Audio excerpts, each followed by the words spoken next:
આ પ્રસંગે રાજ્યની સરકારને અને સરકારના કેમ્પમાં બેઠેલા અને મૌન ધારણ કરીને બેઠેલા ધૃતરાષ્ટ્રોને પણ પૂછવા માંગુ છું, આ સ્થાનક માટે, આ જગ્યા માટે ફાળવેલા 11 કરોડ ક્યાં ગયા?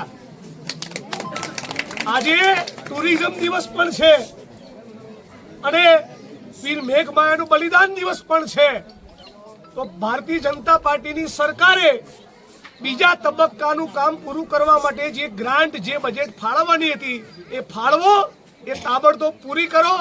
બાકી આજે ચેતવણી આપીએ છીએ, આવતા વર્ષ પહેલા તમારો ધુમાડો કાઢી નાખીશું. લડીશું ને બધા સાથે મળીને? તૈયાર છો બધા? મારી સાથે નારો લખાવો, ભાણુભાઈ વણકર અમર રહો, અમર રહો, અમર રહો. વીર મેઘમાયા અમર રહો, અમર રહો, અમર રહો.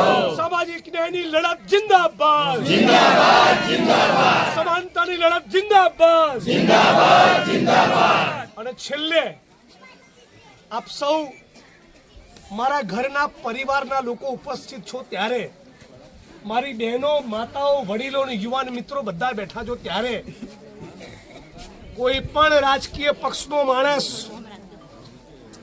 આપણા સમાજના દીકરા હિતેન્દ્રભાઈ પીઠાડિયાને જાહેરમાં છડે ચોક આ પાટણની ધરતી પરથી પડકાર ફેંકે અને મારવાની વાત કરે તો પાટણના દલિત સમાજ અને ગુજરાતના 50 લાખ દલિતોએ ચૂપ રહેવાનું છે?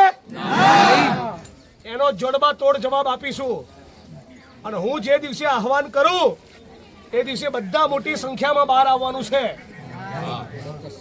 મારી પાર્ટીનો હોય, સામેવાળી પાર્ટીનો હોય કે ત્રીજી કોઈ પાર્ટીનો હોય, આત્મસન્માનના મુદ્દે અમે કોઈ દિવસ સમાધાન કરતા નથી.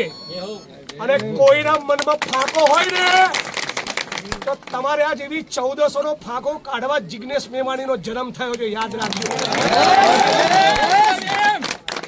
એટલે મારા ભાઈનું નામ લેતા ફરી વિચારજો.